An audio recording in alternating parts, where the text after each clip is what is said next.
بەناوی خوای بەخشندەی میهرەبان بینەرانی عزیز و خۆشەویست سڵاوێکی گەرمتان لێبێ و ئەم کاتەوە هەموو کاتێکتان باش. خۆشحاڵم لاڵقەیەکی نوێی بەرنامەی خەڵوەت بە خزمەتی ئەوەی عزیز و خۆشەویست دەگەمەوە بەو ئومێدەی کە کۆی بەرنامەکان یا ئەم بەرنامەیە جێ ڕەزامەندی خوای گەورە و پاشانەوەی عزیز و خۆشەویست بێ.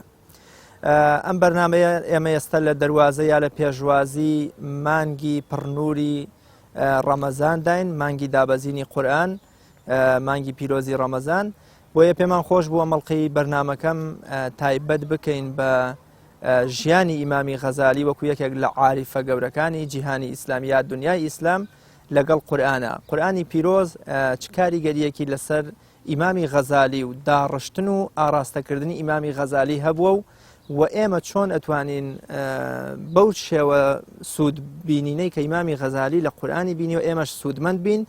یا چۆن ئەتوانین ئەزمموی چێژبینین و سوودبینین و جیهانبینی ئیمامی غەزالی بۆ قورئان بگوازینەوە بۆ ژیانی خۆمان و بۆ کۆڵێ پراکتیکی بکەین لە ژیانی ڕۆژانەماندا. بۆ ئومێدەی بەرنامەکە ببێتە دەواازەیەک بۆ ئەوەی ئێمە زیاتر ڕۆبچینە نێو کرۆک و تاقوڵەکانی قورئانی پیرۆز. بۆ مەبەستە میوانێکی زۆر عزیز و خۆشەویستمان بەڕێز مامۆستا کامەران ئەحمەد، شارەزای ئەدەبی عیرفان یا ئەدەبی تەسەوفم کردووە بۆ بەرنامەی خەڵوت. مامۆستایان زۆرش بەخێر بی، سپاس بۆ ئامادەبوونت کە لە بەرنامەی خەڵوەدا ئامادەبووی. سپاسی جەنابتانەکەم. سپاس بۆ جەنابیشتان. زۆر بەخێر بیت. سەرەتا دەپرسم دید و تێڕوانینی ئیمامی غەزالی بۆ قورئانی پیرۆز چۆنی بووە؟ ئیمامی غەزالی یا چۆن لە قورئان گەشتووە و چ دید و سەرنجێکی لەسەر قورئانی پیرۆزە بووە؟ بسم الله الرحمن الرحیم. سەرەتا سپاس بۆ جەنابتان بۆ ئەم دەرفەتە، خۆشحاڵم لە خزمەتتانە و هەروەکو جەنابیشت ئاماژەت پێدا لە دەواازە و پێشوازی مانگی پڕنووری قورئان کە مانگی ڕەمەزانە، پیرۆزبایی لە مسلمانانی جیهان بەگشتی و کوردستان بە تایبەتی و هەموو کوردانی سەتاسەری جیهانەکەم خوای گەورە ئەم مانگە بکاتە مای خێر و بەرەکەت بۆ مرۆڤایەتی و خوای گەورە بیکاتە مانگی بە فەڕ هەم بەرەکەت و پاراستنی مرۆڤایەتی لە هەر بەڵاو موسیبەتێکە لە ئاسمان دابارەیە لە زەوی بێتە دەرەوانی خوای گەورە هەموو مرۆڤایەتی بپارێزێت ئینشاءالله. تەوەرەکە تەوەرێکی گرنگە، هەم باسی دوو بابەتی گرنگە، هەم ئیمامی غەزالی وەکو عاریفێکی گەورە و لە ئیمامی غەزالی گەورەتر لە پێغەمبەر گەورەتر ئەویش کە قورئانە. حتمما ئیمامی غەزالی وەکو عاریفێک و وەکو کەسایەتیشی گەورەی ناو جیهانی ئیسلامی هەم زۆر کاریگەرە بە قورئان و هەم تێڕوانی تایبەتی خۆشی هەیە بۆ قورئان. ئیمامی غەزالی پێش قورئان ئەو سێ ئاست دیاری ئەکا بۆ دەرکەوتنی زمان. بەڵێ. یەکەمینیان بریتیە لەسەر ئاستی وجودی. هەر شتێک لەم وجودەیە هەبوونی هەیە چوار پلەی سەرەکی هەیە. وجودێکی هەیە، ئەم شتە بوونێکی هەیە لە حەقیقەتی خۆیە. دوو، پلەیەکی تر ئەو شتە بوونی هەیە لە زهنی ئێمە، لە لای ئێمە، لە عەقڵێت و لە خەیاڵدانی ئێمە. سێ، ئەو شتە وجودی هەیە لەسەر ئاستی زمان و دەنگ دەربڕین. چوار، ئەو شتە وجودی هەیە لەسەر ئاستی نووسین. کاتێک کە ئێمە ئەڵێن ئاگر لە خودی خۆیان وجودێکی هەیە کە ئەیبینین. لە ئێستا کە لە بەردە ئێمە ئاگر وجودی نییە، کە من ئەڵێم ئاگر لە زیهن و تەسەوور و وێنای من و تۆیە ئەزانین ئاگر چییە؟ وجودی هەیە، بەڵام سووتێنەر نییە لە بیرکردنەوەکەمانە. بە حەقیقەت ئاگر سووتێنەرە، بەڵام لە بیرکردنەوەکەمانە سووتێنەر نییە. وشەیەکیشمان بۆ داهێناوە لە زمانمانە، لە دەنگمانە پێی ئەڵێن ئاگر. ئەم ناوەی کە بۆمان ناوە بوونێکی سەوتی، ئەڵێن ئاگر سەوتە لە دەمی ئێمەیەتە دەر. ئەمە وجودێکی مەرتەبەی سێمیتی. مەرتەبەی چوارەم، ئێمە دەنگ و ئەو سەوتانەمان تەحویل کردو، گۆڕیمانە کردومانە بە پیت. ئێمە بە ئێو ئاگرێ بۆی ئەنووسین. ئەمە پێوتێک کتابەت نووسین. هەر شتێک لەم وجودایە هەبێ ئەفەرمێ ئەم چوار مەرتەبە وجودی هەیە. ئەڵبەت ئەمە هەر لای غەزالی نییە، لای عاریفان و فەیلسوفانی ئیسلامی ئەم چوار مەرتەبەی هەیە. هەر شتێک وجودی هەیە چوار پلە وجودی هەیە. کاتێک کە قورئان، تەورات و ئینجیل، زەبور ئەم کتێبە پیرۆزانە بەوشە دێنە خوارەوە، یەکەم تەجەلاکردن و دەرکەوتنی سیفەتێکی خوایە کە ئیمامی غەزالی لە بابەتە وجودیەکە نەقڵ ئەبێتە بابەتە کەلامێکە، سیفەتی کەلامی خۆیە. خوا حوت صفەتی بنەڕەتی هەن طبعا لە بینی گروپە ئیسلامیەکانە گفتوگویەکی زۆر هەیە لەسەر ئەم بابەتە ئەمە ئێستا ئەم بابەتی ئێمە بۆ ئەو بوارە نییە یەکێک لە سیفەتە بنەڕەتیەکان کە خوای گەورە هەیەی سیفەتی کەلامی خوا متەکەلیمە خوا گۆیایە قسە ئەکات دەرکەوتنی سیفەتی کەلامی خوا لە ناردنی کتێبە پیرۆزەکانیەتی کەواتە ئێمە لە ڕێی قورئان و تەورات و زەبور و ئینجیلەوە بە سیفەتێکی تری خوا ئاشنا بین کە سیفەتێکی قسەکردنە بەڵام دەرکەوتنی تەورات و ئینجیل و قورئان هاتنە خوارەوەی تەورات و ئینجیل و قورئان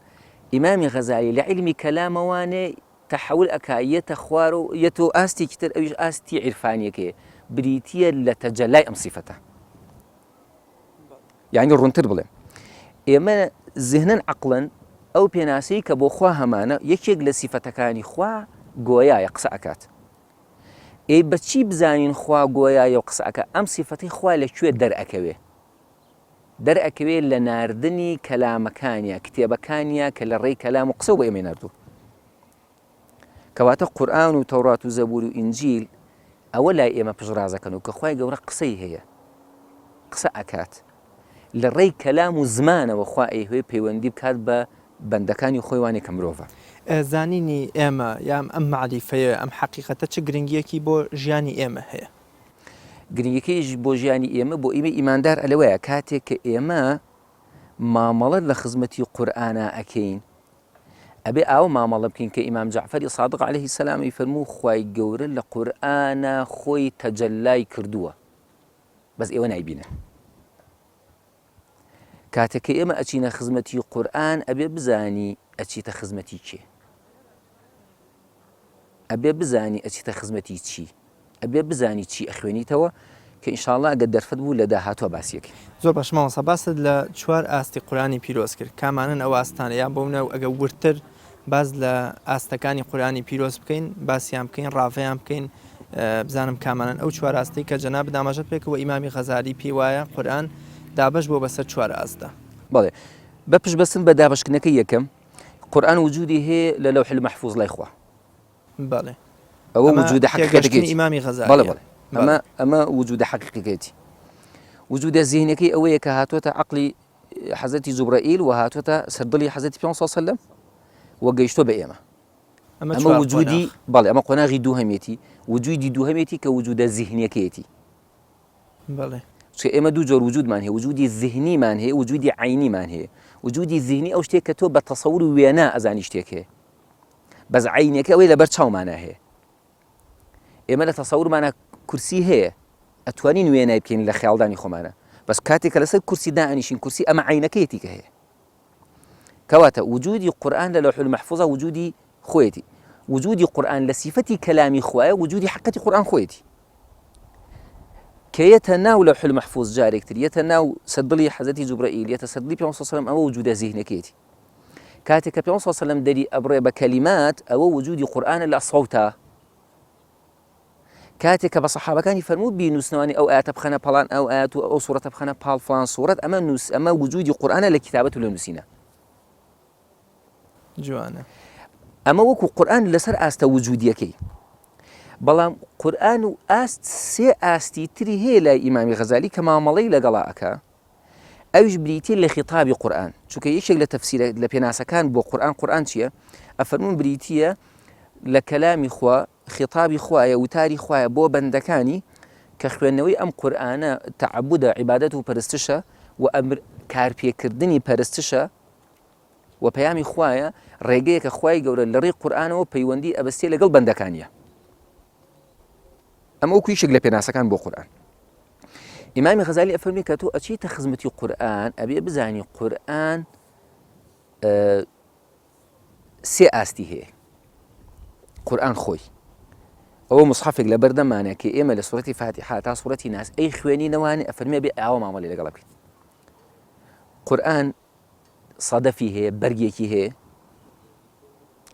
جەوهەرێکی هەیە گەوهەرێکی هەیە لە ناخی هەڵی گرتووە نهێن و ڕازەکانیشی هەن سێ ئاستی مامەڵەمان هەیە لەگەڵ قورئانە یا مامەڵەیەکی ڕووکەشگەرانە لە خزمەت قورئانە ئەکەین یا مامەڵە لەگەڵ گەوهری قورئانە ئەکەین یا مامەڵە لەگەڵ ڕاز و نهێنیەکانی قورئانەکەین. کەواتە مامۆستا وەکو چۆن ڕەشۆکی خەڵک یا زۆرینەی خەڵک موسلیمە، کۆمەڵێکی تر هەڵەگەڕێن وەکۆڵێ سەرەکەون ئەبن بە موئمن، کۆمەڵێکی تر ئەوەندە ڕۆ ئەچن لە خزمەتی خوا و خزمەتی خەڵکە ئەبنە موحسین. کەواتە قورئانیش سێ ئاستی هەیە. ئەتوانین بڵێن بۆ منە کۆمەڵێکمان هەر لە سەدەفەکان لە بەرگەکان تەناوەکو مەسحەفێک سەیریەکەین و ئیخوێنینەوە، کەمێکی دیکەمان چوونەتە نێو گەوهر و مرواریەکەەوە، هەندێکیان گەشتونەتە کرۆکی ڕاستەقینەی قورئان. تەنانەت ئیمامی غەزالی قوڵتر ئەوە ئەفەرمێ خودی قورئان خۆی هێندێ ئاەتی هەر سەدەفین هەر ڕووکەشن. مەبەستی چییە؟ ئەجە سەدینە سەر ئەوە واضحە قوربان. یەکەم جار ئەڵێ فەرمێ قورئان وەکو کۆ بەگشتی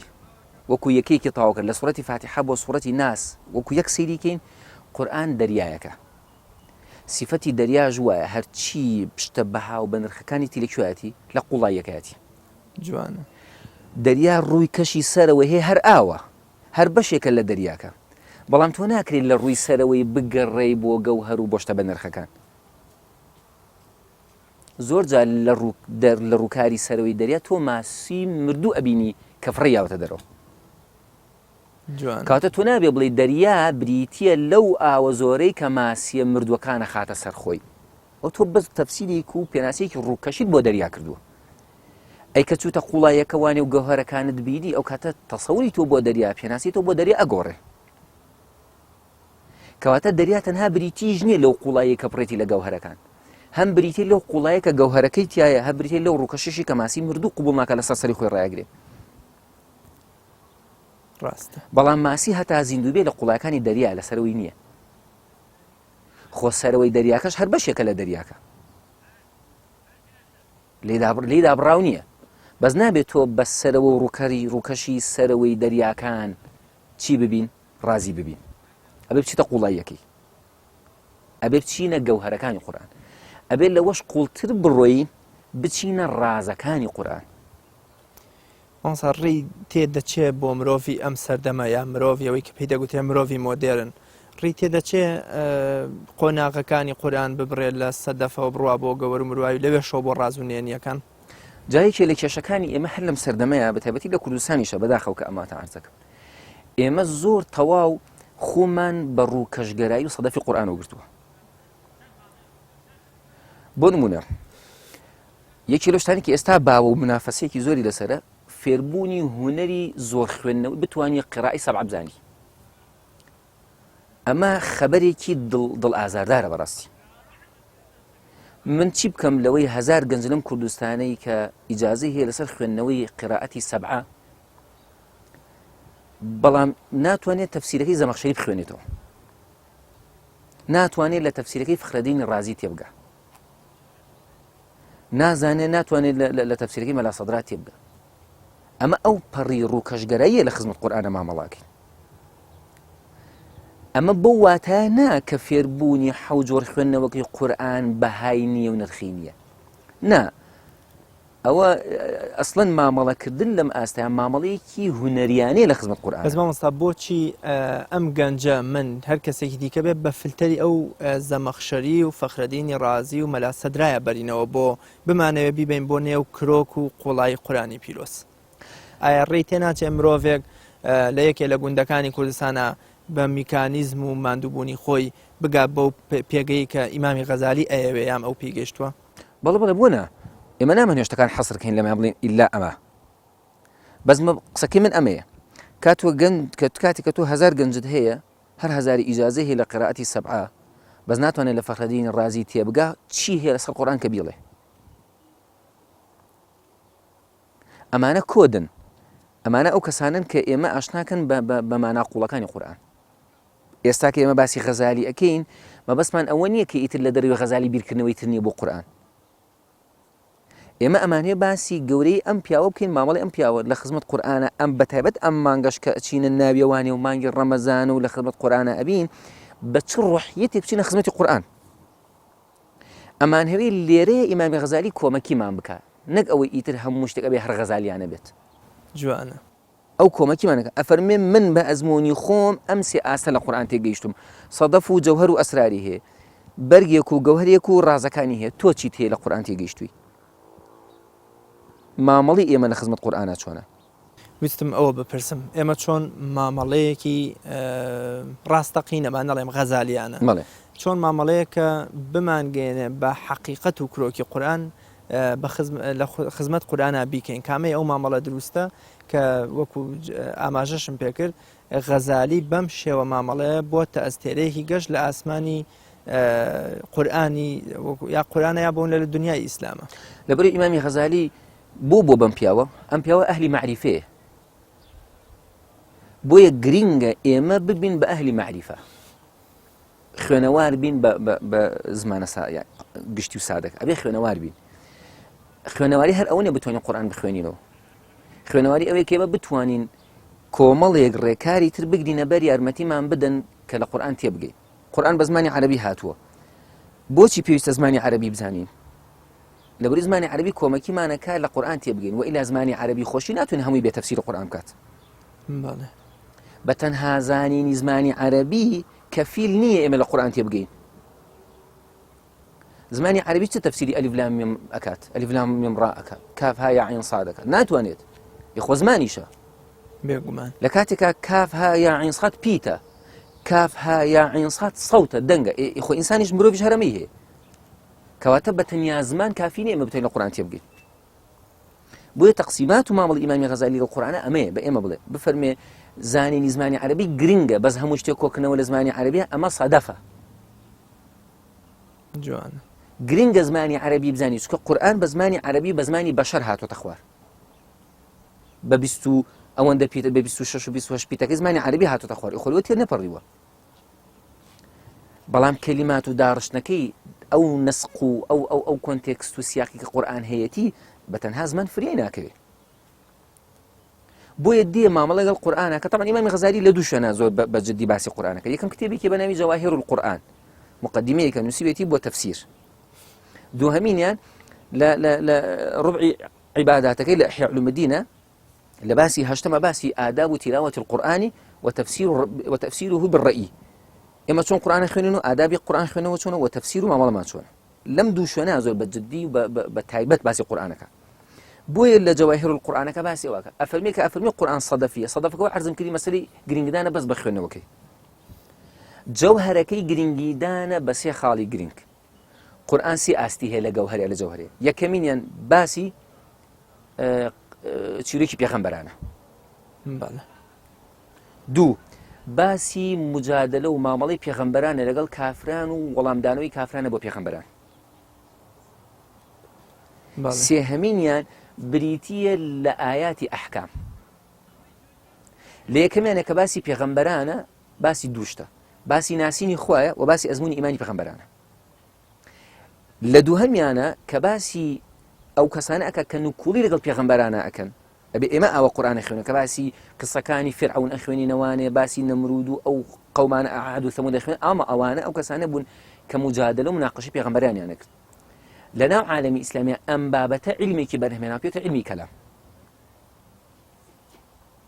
خاڵی سێهەم ئەو ئایەتانەی کە باسی ئەحکام و ڕێخستنی ژیان و پاراستنی بەرژەوەندیەکانمانەکەن پێوتێ فقه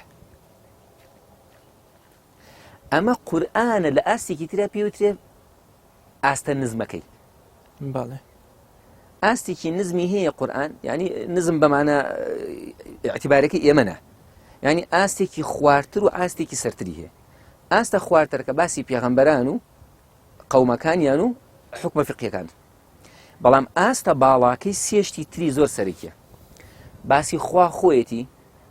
وەکو ئەم سەری وجود باسی قیامەت و مەعادە وەکو ئەو سەری وجود لە بینی گەیاندنی ئێمە چۆن بگەین بەخوا تا بگەین بە قیامەت دەست نیشانکردن و ڕنگڕێژکردنی ئەو ڕێگایە کە ئەیبڕین کەواتە ئەگەر قورئان بشبهێنین بە باڵەخانەیەک دوو نهۆمە نهۆمەکەی سەرەوانێ کە نهۆمە باڵاکەیەتی بریتیە لەو باسی کە باسی خوایە کە باسی قیامەتە کە باسی ڕێگاکەیە ئەو نهۆمەی کە لە خوارەوەیە لە ئاستەکەی پلێ نزمترە ئەم سێ باسی تر کە عەرزم کردن جوانە ئەوە فەرمێ ئێمە مامەڵە لەگەڵ قورئان ئەبێ ئاوا دابەش بکرێت قورئان هەموو یەک مستەوای نییە قورئان وەکو عەرزم کردی لە سوڕەتی فاتحە تا سوڕەتی ناس هەمووی قسەی خوایە وەکو سیفەتی کەلامی خوا وەکو تەجەلای خوا ئەمە لەمای گرفتمان نییە بەس کە ئەچینەوە ناو قورئان خۆشی دابەژە بێتەوە جارێکتر لە ناو خۆیان بۆم ئاستانە کاتێک کە تۆ باسی خوا ئەکەی یعنی خوا وەکو زات خوا وەکو صیفات خوا وەکو کردارەکانی ئەمە پێوترێ مەبدە سەرەتا کە باسی مردن ئەکرێ یعنی قۆناغێکی تر دەست پێکە کە مردن و قەبر و حیساب و کتاب و قیامەتە پێوترێ مەعاد ئێمە هەر لە ئیبن سیناوە هەتا مەلا سەدرا زۆربەی فەیلسوفا هەر کتێبێکی نووسیوە بە ناوی المەبدە والمەعاد باسی وجودە کە چۆن خوا ئەساسی ئەم وجودەیە قیامەت و ئەو دیوژیانی ئێمەش بەشێکە لەم وجودە ئەی ئەو ڕێگای کە خوا ئەبەستێتەوانێ بە قیامەت ئێمەین کامە ڕێگاکەیە دەستنیشانکردنی سیڕاتە المستەقیمەکەی جوانە چۆن ئەو ڕێگایە ببڕین کەواتە ئێمە ئەبێت لەو سەدەفە بینە خوارەوانی کاتێک ئێمە مامە لەگەڵ چیرۆکی پێغەمبەرانە ئەکەین ئەبێ بەم ئامانجە بێت چۆن ئێمە ڕێگای بگرینە بەخوامان بگەین و بە قیامەتمان بگەینێ جوانە مامۆساییان ژیانی پێغەمبەران پڕێتی لەوە نەک ئێمە بین تەنها ئایەتە ئەحکامیەکان ترکیزمان لەسەر ئاەتی ئەحکام بێ ترکیزمان لەسەر فقه بێ کە هەموو ئاەتی ئەحکام لە قورئانە تقریبا 73 ئاەت باسی ئەحکامی قورئانە ڕاستە بەس مامۆستا ئەم دابەشکاریە چ گرنگیەکیە بە ئەوەی کە جەنابە داماژت پێ کرد باڵەخانەیەک ئەگە قورئان بشوبێین بە باڵەخانەیەک ئەوەی سەرەوە زیاتر پەیوەندی بە خوا خۆی جەلە جەلالوه و مەسەلەی غەیبیات و مردن و قەبر و قیامەت و ئەمە هەیە ئەوەی دیکەش پەیوەندی بە ئەحکام و بەسەراتی پێغەمبەران و خودی پێغەمبەرانەوە هەیە من ئەگەر ئەم دابەشکاریە بزانم لە خوێندنەوەی قورئانەکەمایان بۆ منە لە ئەوەی کە ڕۆژانە بەرخورد لەگە قورئانەکەم هیچ کاریگەریەک یان بۆ منە کاریگەریە لەسەر ژیانی من لەسەر تێگەشتنی من بۆ قورئان جێهێڵێ کامەیە کاریگەریەکە کاریگەریەکە بێ کاتێک کە تۆ ئاەتەکانی ئاەتە ئەحکامی فقهیەکان ئەخوێنیتەوە یەکەم تێگەی ئەم ئاەتە ئەحکامی فقهیانە جەوهەری قورئان نین ئەمە یارمەتی من ئەدا کە چۆن ڕۆژانە مامەڵە لەگەڵ ئینسانەکانە بکەم مافیان نەخۆم باڵێ ڕەنگە یەکسەر بپرسی بڵێ بۆ ینی مامەڵەکردن لەگەڵ ئینسانە بابەتێکی جەوهەری نییە لە دینە ڕەنگە پرسیارێکسە دروست دەبێت بێگومان بەڵێ بابەتێکی جەوهەریە بەڵام بینی پێدوا بێ ئاەتەکانی ئەحکامی فقهی تەنها هەموو دینە نە کە لە کاتێکا لە ئێستای ئەم کێشەیەمان هەیە تەنها بیرکردنەوەی فقهی لا ئێمە پێمان وایە یەکسانە بە هەموو دین کە ئیمامی غەزالی لە سەردەمی خۆیان ئەم کێشەی پێچارەسەر کردووە کە بە خەڵک بڵێ ئێوە بەشە ڕووکەشەکەی شەریعەت مەگرن پێتان وابێ هەموو شتێکتان بەدەستێناوە ئێوە لە هەموو یاسا حەڵاڵ و حرامەکانە زانن لەبەر ئەوە نا ئەیزانن کە بتاگەێنێ بەخوا لەبەر ئەیزانن کە مافی خۆتان نەخورێ مەبەستەکە و ئامانجەکە دەگۆڕێ کاتێک کە تۆ ئەزانی ئەمە مامەڵێکی ڕووکەشگەرانی ئەو کاتە ئێمە ئەزانین تەنانەت مامەڵە فقهیەکانیشمان ئەبێ لە پێناو دووشتا بێ یەکەم لە پێناو ڕەزامەندی خوا بێت دووهەم لە پێناو پاراستنی بەرژەوەندی بەندەکانی خوایە بێت چونکە خوا فەرمێ تلکە حدود الله فلا تعتدوها تعداکردنە سەر ئەم سروونانە تعداکردنە سەر سنوورەکانی خوا بەڵام بابەتەکە ئەوەی ئێمە تەنها ڕووکەشگەرانە مامەڵە نەکەین بەس کاتێک کە ئەچیتە خزمەت ئەو ئاەتانی کە باسی سیفاتی خوا و زاتی خوا و ئەفعالی خوا ئەکا هەز دەکەی ئەمە زۆر قوڵتر و وجودی تر وەک لە بابەتە ئەحکامیەکان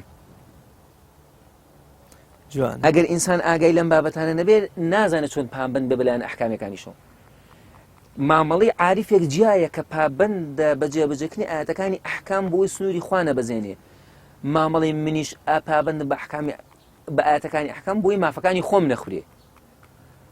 من چاوم لەسەر مافەکانی خۆمە ئەو چاوی لەسەر سنوورەکانی خوایە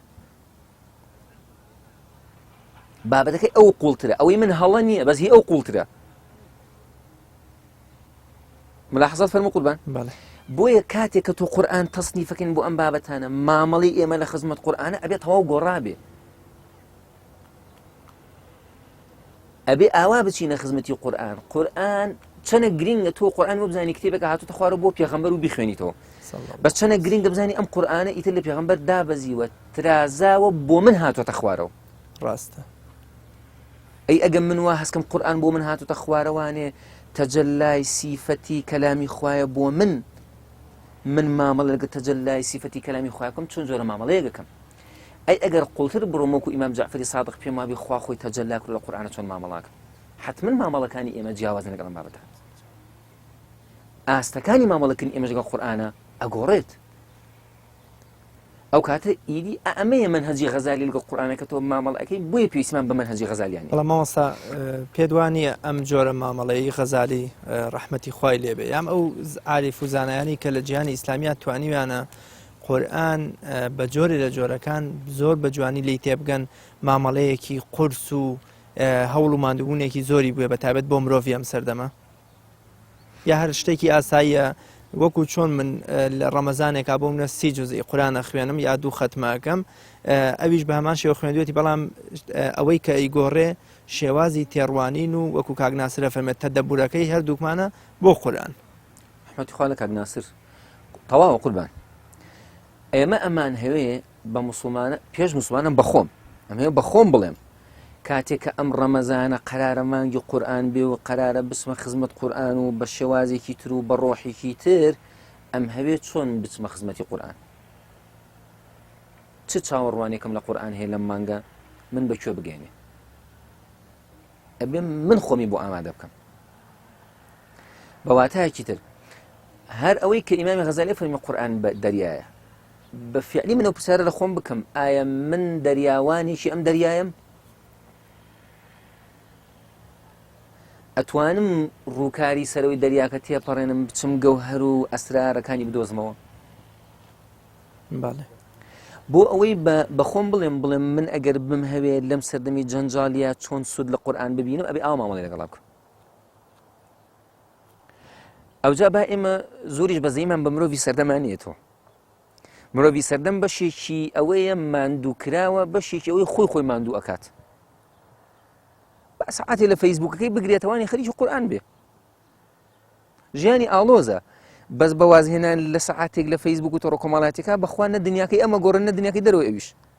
جەماوەسە لە چاو مرۆڤی ئەم سەردەما کە هەمانە 70 و 80 ئیمامی غەزالی 55 ساڵ ژیاوە واتە تەمەنێکی دەتوانین بڵێن لە گەنجێتیە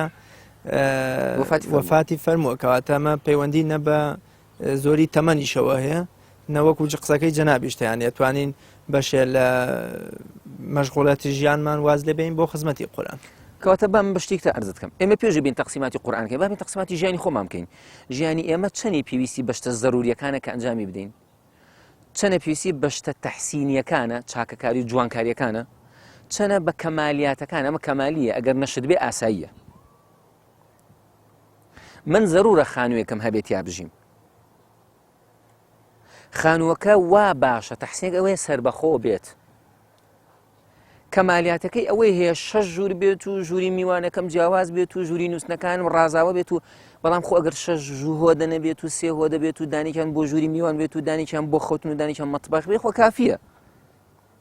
بەس کاتێک کە من ئیلا ئەبێ بیکەم بە 12 ژوور و هەر ژووری ئیشێکی تیا بکەم خۆمم سەرقاڵ کردووە ئێمە وازمان لە شتە زەروریەکان هێناوە بۆ شتە کەمالیەکان بۆ ئەو شتانەی کە ئەکرێ نەشمان بێت با ئێمە بین پۆلێنەکان و پێویستەکانی ژیانی خۆمان دەستنیشان بکەین لە دەستنیشانکردنی پێویستەکانی خۆمانە چەندە پێویستیمان بە قورئانە قورئان ئەکەوێتە کوێی پێویستیەکانی ئێمە من وا ئەزانم ئەگەر ئاوە مامەڵە بکەم ئەتوانم باش دەستنیشانی بکەم کاتێک کە مامەڵە لەگەڵ قورئانی ئەکەم چۆن ئەبێ مامەڵە بکەم مامۆستا غەزالی قورئانی تەنها وەکو چرایەک وەکو مەولەوی فەرمێت چۆڵە چراوێ بپەرێ بێت سازدە قورئانی تەنها بۆ چرایەکی ڕۆشنکەرەوەی بڕێی بەرزەخ و قیامەت و حەشر و بەهەشت و دۆزەخ ویستووە و کاری پێکردووە و لی تێگەشتووە یان بۆ منە ئەگونجێ بەشێ لە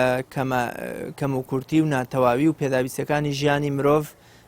دابین بکایان بۆ نە پڕی بکاتەوە ئایا قورئان وەکۆی جەنابە دەفەرمووی بۆ ژیانی معنەوی ئێمە یا بۆ بۆ ژیانی ڕۆژانی ئێمە لە ئابووری و سیاست و کۆمەڵایەتی دەتوانێت چیمان بۆ بکە یا غەزالی چۆن سوودی لە قورئان وەرگتووە بۆ ئەم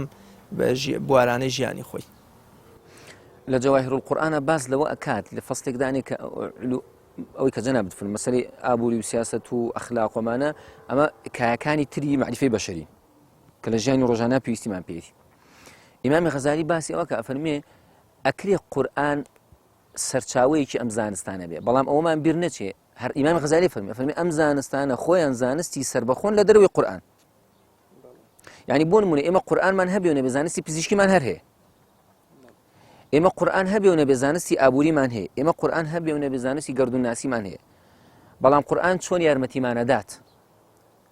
قورآن کتێبێکی زانستی نییە هاتی بە باسی گەردون بۆ ئێمە بکە کتێبێکی زانستی نیە باسی زانستی پزیشکی بۆ ئێمە بکە کتێبێکی زانستی نیە باسی زانستی سیاست و زانستی ئابووری بە ئێمە بکات بەڵکو قورآن ئاماژە ئەدات بەم ژیان بەم بەشانی ژیانی ئێمە کە بۆی بیرمان نەچێتەوە ئەم بەشانەش گرنگن وئیلا قورآن کتێبێکی ئابووری نیە بێ سیستمێکی ئابووری بۆ ئێمە دەستنیشان بکات قورآن کتێبێکی سیاسی نیە بێ سیستمێکی سیاسی دیاری بکات بەڵام قورآن باسی ڕۆحی سیاست دەکات فەرمێ تۆ نابێ زوڵم بکەیت و نابێ لەگەڵ زاڵمی شابیت جەخت لەسەر عەدالەت دەکاتەوە کە عەدالەت باڵاترین ئەخلاق لە پیادەکردنی سیاست و حکومڕانیە بۆ نمونە بابەتەکە ئەوەیە مامەڵەکردنی غەزالی و عەرزم کردی مامەڵەکردنێکی وجودیانەیە ئەو پێی وایە ئەم قورآنە وەکو خۆر چۆن بەشێکە لەم وجودە قورآن بەشێکە لەم وجودە تەورات و ئینجیل بەشێکە لەم وجودە ئەمانە تەجەلای سیفاتی کەلامی خوات نابێ بە سادەی سیر بکرێ و نابێ بە سادەیش مامەڵی لەگەڵا بکرێ ئێمە کە ئەچینە خزمەتی قورآن ئەبێ بەو معنەوێتەوە بچین تۆ ئەچیتە خزمەت قسەی خوا قسە لەگەڵ من ئەکات ئەبێ بۆ ڕۆحەتە مامەڵە بکەم ئەم قورآنە بۆ من هاتووە نەک تەنها بۆ محەممەدی کوڕی عەبدوڵڵا عەلەیهی سەڵات وەسەلام هەر کاتێ پێمان وابێ قورآن بۆ پێغەمبەر هاتووە نەهاتووە بۆ من تەسیر لەسەر من ناکات پرسیار لە ئیقباڵ لاهوریژەکان بە ڕەحمەت بێ قورآن چۆن ئەو هەموو کاریگەریەی لەسەر ژیانی تۆ لەسەر بیرکردنەوەی تۆ جێشتۆ بەڵام ئێمە هیچمان لەو کاریگەریە نەبینەوە فەرمێ کە منەی خوێنمەوە وازانم تەنها بۆ من هاتۆتە خوارەوە قسە لەگەڵ من ئاکا ینی بەو جۆرە لە قورآن گەشتم تەنانەت سوهرەوەردی بە ڕەحمەت بێ لە هێندی شوێنە باز لە قورآنەکە سوورەوەردی شەهید مەبەستمە بەڵێ بۆ شوازە مامەڵە فەرمێ ئەبێ تۆ کەلامی خوا ئاو مامەڵی گەڵا بکەیت کە تۆ ئەم کەلامە بۆ تۆ هاتووە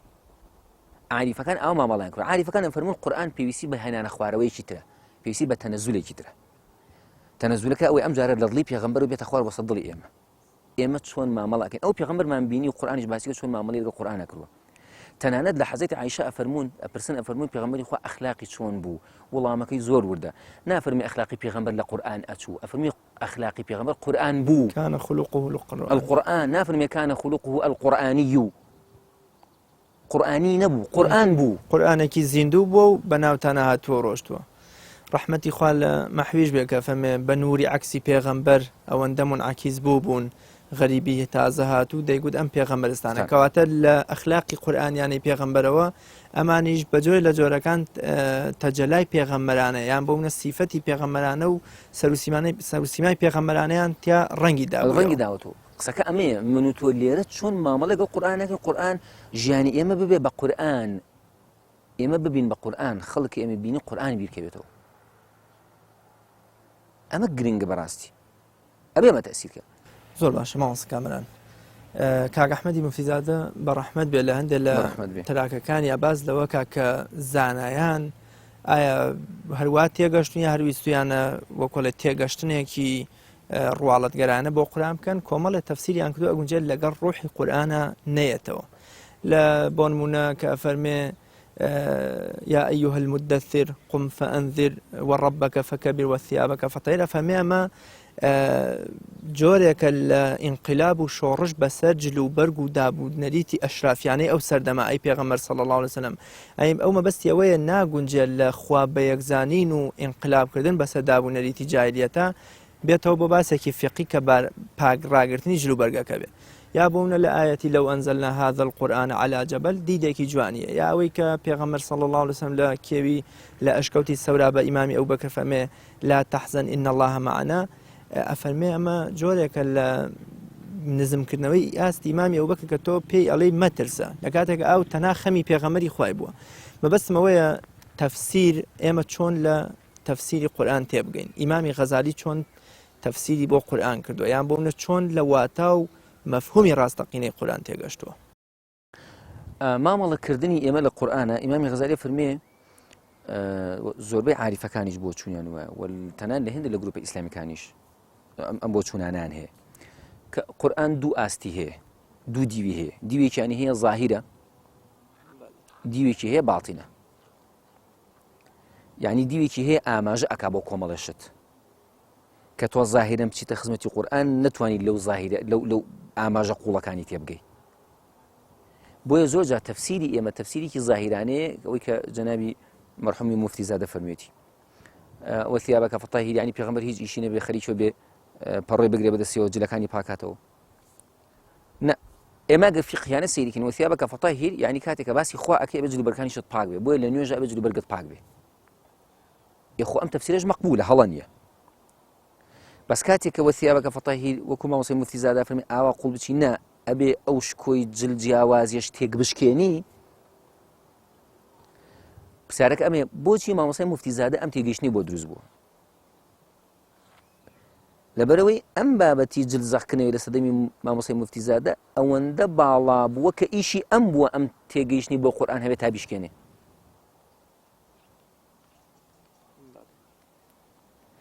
کەواتە مامەڵەکردنەکان تا ئەوێ ئەڕوات ئێمە تێگەیشتن بۆ قورئان بە پێی سەردەمەکانە گۆڕێ قورئان وەکو ئاەت ناگۆڕێ بەس تێگەیشتن و مامەڵی ئێمە لە خزمەت قورئانە ئەگۆڕێت کاتێک کە ئێمە ئەبین وەثیابەکە فەطاهیر واتە ئەوەی کە تۆ نوێژەکەت جلەکانت پاک بێ ئاوەڕ و کەشگەرانێ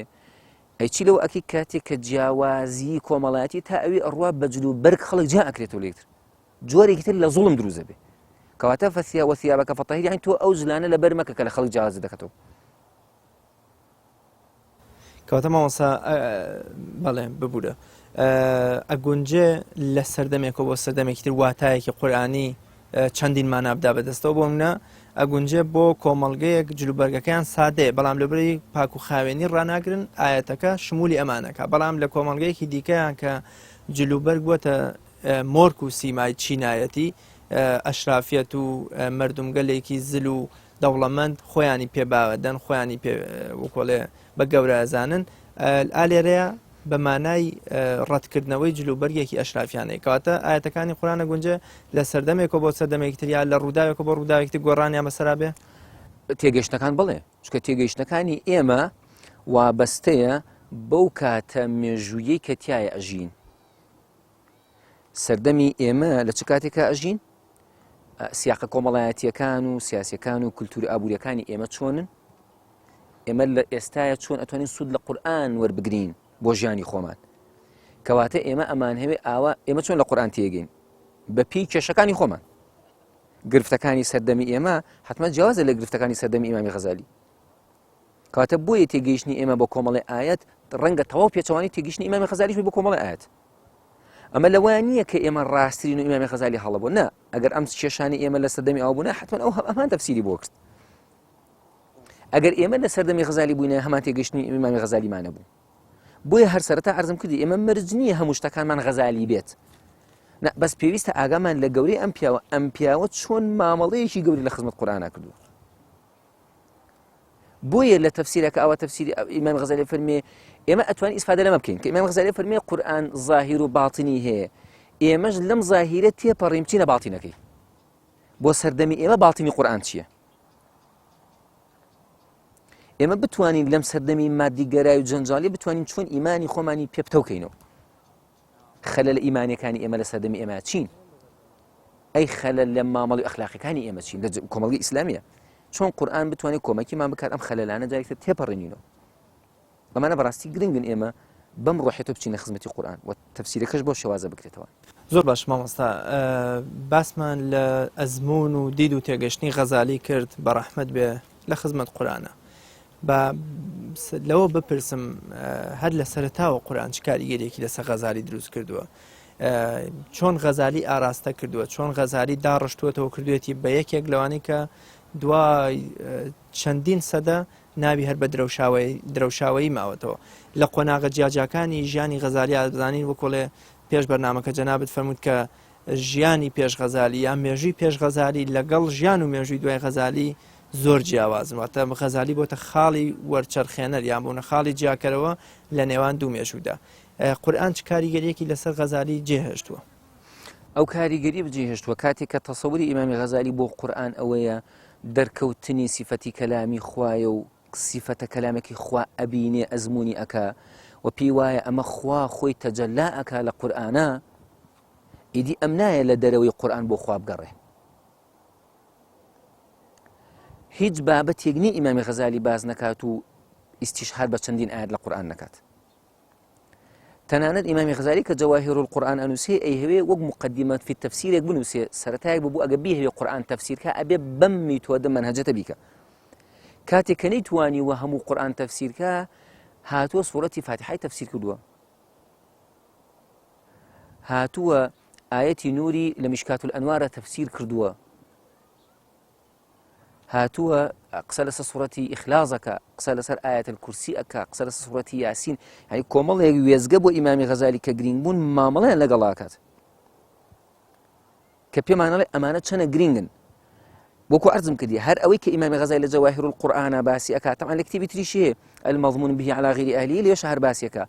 ئەو کتێبەش تێڕوانێکی تری غەزالی بۆ تێڕوانێکی وجودیانی ئیمامی غەزالی هەر بۆ بابەتی مەبدە و مەعاد ئیمامی غەزالی ئاوا مامەڵاکە ئەڵێ کاتی ئێمە ئەم وجودە سەرەتایەکی بەخوا دەست پێیەکە و کۆتایەکی هەیە بە قیامەت و بە حساب و کتاب ئەی چۆن ئێمە بەمە بگەین پێویستیمان بە ڕێگایەکێ ئەم ڕێگایە چێ پێمانڵێ قورئان پێمانەڵێ ئەی چێ پێوتین ئەم مەبدە ئەخوایە و ئەم مەعادەش ئەوەیە قورئان پێوتین کەواتە پێویستە کۆی مامەڵەکان ئێمە بەم ئاراستەیە بێ ئەمە گەورەترین کاریگەری هەیە لەسەر ئیمامی غەزالی و هەموو پرۆژە معریفەکانی ئیمامی غەزالیی بەم ئاراستانەیە بردووە تەنانەت لە ئیحیا علومدینێکی تر گەورەترین کتێبێتی بەڕاستی ئەو بەڕوونی پێوەی دیارە و ڕنگدانەوەی هەیە لەسەری زۆر باش مامۆستا بۆچی ئیمامی غەزالی وەکو لەبەروی کە پێڕانەگەشتووە تەفسیری هەموو قورئانی پیرۆز بە تێگەشتنەکەی خۆی بکە بۆچی ئەو پێنج دەروازەیە ئەو پێنج وێزگەیە ئەو پێنج شوێنی قورئانی پیرۆز سوورەتی فاتحە و ئایەتی نور و ئایەت الکورسی و سوورەتی ئیخلاص و کە ئاماژەش پێکرد کە سوورەتی یاسین بۆچی زیاتر پەنجەی خستۆتە سەرەمانە و لەمانە قوڵ بووەتەوە و هەرەمانەی ڕافە کردووە لەبەرەوەی ئیمامی غەزالی وەک هەر عاریف و متەکەلیم و فەیلسوفێک ئاوا تێگەیشتووە ئەم جیهانە بەختەوەری تیانە ئەگەر ئینسان واز لە ئارەزوەکانی نەهێنێت چکە ئارەزوەکانی ڕێگرن واتە پێویستی بە تەزکیەی نەفسە ئینسان کاتێک کە تەزکیەی نەفسی کرد ئەو کاتە ئامادە ئەبێت دڵ و دەرونی ئامادە ئەبێت نهێنی و ڕازەکانی قورئان تێبگات و بۆی کەشف بێ کاتێک لە نهێنی و ڕازەکانی قورئان تێئەگا ئەو کاتە لە قورئان تێئەگا زانست و معریفەیە گرینگە کە بابەتە سەرچەکەی باسی خوا بێ چونکە ئاراستەی ئێمە بەگەیشتنە بەخوا مرۆڤێک خوا نەناسێ لەسەر ئاستی زات و صفات و ئەفعال کەواتە معریفەکەی ئەم بەرامبەر بەخوا هێشتا کەم و کورتی هەیە سوورەتی فاتحە فێرمانەکە چۆن سوپاسی خوا بکەین فێری ئەدەبی سوپاسگوزاریمانەکە پێمانەڵە خوا سیفەتی ڕەحمان و ڕەحیم و مالیکی یومالدینی هەیە پێمانەڵێ کاتێک ئەم خوایە هەیە مالیکی یومالدین باسی مەعادەکەین ئەی چی بکەین ئیاکە نەعبود و ئیاکە نەستەعین ڕێگاکەیەکی بڕین لەم ڕێگاشە ئەزانین ئێمە پێمان ناکرێ بەڵێن ئیهدینە سراتێت ئەپاڕێینەوە فێری ئادابی دوعامانەکە پێمانەڵێ دوعاکردن چییە چۆن لەخوا بپاڕێنەوە کەواتە سوورەتی فاتحە بەم حەو ئایەتەی خۆی باسی هەموو قورئانە ئەوەشت بیر نەچێ ئەوەت بیر نەچێت زۆربەی عاریفەکان کە نەیانتوانیوە قورئان تەفسیر بکەن ئیلا سوورەتی فاتحە و ئیخلاص و ئەم سوورەتانیان تەفسیر کردووە چونکە پێغەمبەری خوا فەرمیێتی فاتحە ئوم الکتاب ئوم الکتاب لە عەرەبیە کە بە مەکە ئەوترێ ئوم القوڕە یعنی سەنتەر هەرچی بە دەورێوەیەتی ئیتر وابەستەی مەکەیە مەکە هەمووی کەمەندکێژەکە بۆ لای خۆی عاریفەکانە فەرموون فاتحە مەتنی قورئانە قورئان تەفسیری فاتحەیە لە فاتحەیە بسم الله الرحمن الرحیم مەتنە ئاەتەکانی تری فاتحە شەرحی بسم الله الرحمن الرحیم بسم الله الرحمن الرحیم شەرحی نقطەی ژێر بە ئاکەیەتی تەفسیرێکی وجودی بۆ سوورەتی فاتحە بۆچی چونکە خاڵ لە بیرکاریە ڕەمزی چەقی هەر بازنەیەکە کە لە بازنەیەک ناتوانانی دروستکە ئەگە پرگالەکە دانی چەقێکی بۆ دروست نەکەی بە دەورانەی سوڕێنی بازنەکەش بریتە لە چی بریتە لە کۆمەڵێک خاڵ یەک لە دوای یەک لەکوێ دەست پێ کردووە کۆتا خاڵ ئەگاتەوە بەوێ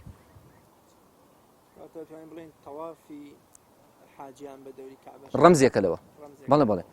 کاتێک کە ئەم بازنێ چەقێکی هەیە خەتە بازنەکەش کە دروست بۆ هەمووی بریتە لە نقطە نقطە دانراوە هەموو ئەم نقطانە چێ بە دەوری بە دوای خۆیان ڕایکێشێتەوە چەقەکەی ناوەڕاست هەمووی ئەکێشێتەوە بە دەوری خۆیان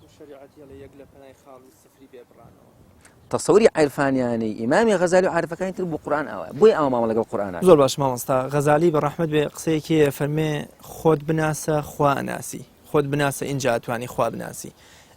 قورئان چۆن ئەتوانەیە ئێمە چۆن چی بکەین و چۆن بجوڵینەوە چۆن قورئان تعاملی لەگەڵا بکەین کە ببێتەوە کاری خۆناسینمان و خۆمان بناسین اینجا لە ڕێەوە بتوانین خوش بناسین. مەسەلەی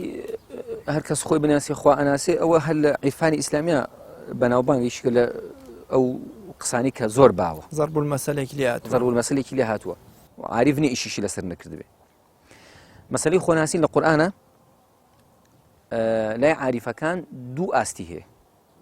یعنی هەر ئەچینەوە بۆ دەقە عەرەبێکە ئەفەرموون من عرف نفسه عرف ربه. یەکەمین وشەی عرفە لە هەردووکیانە دووبارە بۆ تۆ کەواتە ئەوەی تیا سنتەرە معریفێ زانینە. یەکەم زانین بەچێ دەست پێکە بە نەفس، دووهەم بە ڕەب. ئەنجا نەفس دوو ئاستی هەیە، نەفسێکی وجودیمان هەیە کە ئێمە لە وجودا هەین لە بەرامبەرە نەفسی خوامان هەیە. حەزرەتی عیسا فەرمێ تعلم ما في نفسي ولا أعلم ما في نفسك. نفسي خوي بەرامبەر بە نەفسی خوادانە، چونکە ئێمە ئاوێنێ وێنە دانەوەکانی ئەوین، ئەمە ئاسێکی وجودی نەفس. کاتێک کە ئینسان زانی ئەم نەفسە ئاوێنەی وێنەدانەوەی تەجەلیاتەکانی خوایە، گەردوونی وجودی و قوڵتر مامەڵاکە. کاتێ ئەزانێ هەرچی لەلای ئەم هەیە هەموو حەقەتە مطلقەکە نییە، ئەمە وێناکانن. کاتێک کە تۆ لە ئاوێنا سەیری خۆدەکەی خۆ دەبینیتەوە، بەس ئەوە خودی خۆنی لە ئاوێنەکە، وێنەکەی تۆیە. کەواتە پێمانەڵێ ئێمە ناکرێت لەسەر وێنەکان شەڕ بکەین، ناکرێت لەسەر وێنەکان تەکفیر یەکتر بکەین.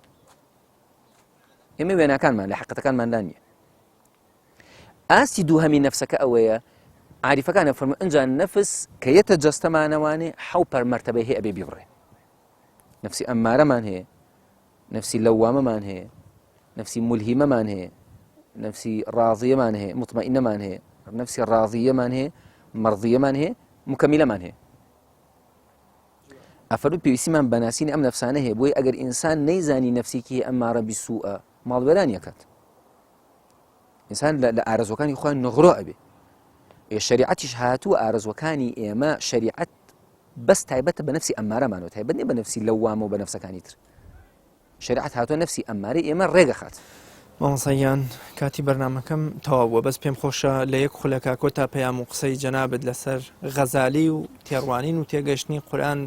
غەزالی بۆ قورئان و کاریگەری قورئان لەسەر غەزالی. ئەگەر شتێک من نەمپرسی بێ یان بۆنە پێویست بکە بیکەیتە خاتیمە کۆتایی بەرنامەکە، سوپاس دەکەم ئەگە بە کورتی. ئەم هەوێ بە خۆم بڵێم ئەلەم مانگەیە کە بەنیازم ئەسمەوە خزمەتی قورئان زۆر گرینگە مامەڵێکی زاهیرانە لە خزمەتی قورئانە بکەم، گرنگی بدەم بە جوان خوێندنەوەی قورئان، هەوڵ بدەم بە دەنگێکی خۆش تا ئەتوانم بیخوێنمەوە. زۆرترین کاتەکانم لە خزمەتی قورئانە بێ، بەڵام ئەم دیوە زاهیرێ تێپەڕێنم، بگاتە تەدەبور، ئایەتەکانی بموەستێنن، بمانگرێنن، کاریگەری هەبێت لەسەر ڕەفتارمان. هەموو ئەو ئاەتانەی کە ئەخوێن، ئەمە ئیمامی غەزالی فەرمێ، هەموو ئەو ئاەتانەی کە باسی قەومانی خراپەکەن ئەو باسی من ئەکەن، باسی ئەوان ناکەن. من نابێ قورئان بخوێنمەوە ئەلا لعنة الله على الظالمين، پێم وابێ خەڵکی تر زاڵمە من نا. زۆر مەترسیدارە ئەلا لعنة الله على الظالمين من بم، خەتەرە من ئەمە بخوێنمەوە خۆم بم. ئەنەسی کوڕی مالیکە فەرمێ رب تالي القرآن والقرآن يلعنه. زۆر قورئان خوێنمان هەیە، قورئان خۆی لعنەتی لێ یەکە. ئەی خوێنمەوانێ بەڵام کاری پێ ناکەم، کردداری پێ ناکەم، قوڵ نابمەوە بۆ ئاستی قورئان، یان هەڵ ناکشم بۆ باڵای قورئان بەرزمەوە، یان ناتوانم لە قوڵەکانی ڕۆ بچمەوە. کاتێک کە من ئەم دوو حرەکەیە منێ ئیتر بۆ لە خزمەت قورئانە، بۆیە پێویستە ئەم بابەتە زاهیرانە گرنگی پێ بدەم. وەکو عەرزم کردی مەسەلەی جوان خوێندنەوەی قورئان بابەتێکی هونەری و بابەتێکی زەوقیە، نابێ گرنگی پێ نەدەم، بەڵام پێویستە ئەمە تێپەڕێنم، بچمە واتاقوڵەکان و تەدەبور تەفەهوم، ئەوە بزانم کە ئەم قورئانە خۆی گەورەیە، هی کەسێکە خاوەنەکەشی لە خۆی گەورەترە. ئەم ڕوحێتی مامەڵەکردانەی لە خزمەتی قورئانە. زۆر زۆر سپاس سەگیان، خۆی گەورە پاداش بداتەوە، بە ئومێدەوە ئینشەڵڵا هەمومان دڵسۆزانە و ڕازگۆیانەیان بوونە بە قوڵی بچینە خزمەتی قورئانی پیرۆز. زۆر سپاس بۆ بەڕێستان کە میوانی ئەم مەڵقەی بەرنامەی خەڵوەت بووی. سپاسی جەنابتانم و هەموو بەڕێزانش کە لە پشتی کامێرەوە لە خزمەتیان نەبووین و هەموو ئەو بەڕێزانشی کە بە دیار شاشەوە دیار مۆدانی. زۆر زۆر سپاس، خۆی گەورە پاداشتی خێر هەموو لاک بدات. زۆر سپاس. بەڵێ بینەرانی عەزیز و خۆشەویست، بەم شێوەیە هاتمە کۆتایی ئەڵقەی ئەم جارەمان لە بەرنامەی خەڵوەت، بە ئومێدەوەی کە جێی ڕەزامەندی خی گەورە و پاشانەوەی عزیز و خۆشەویست بووبێ تا بەیگەشتنەوەی تر لە ئەڵقەیەکی تری بەرنامەکە بەخوای گەورە میهرەبانتان دەسپێرم. خواتان لەگەڵ.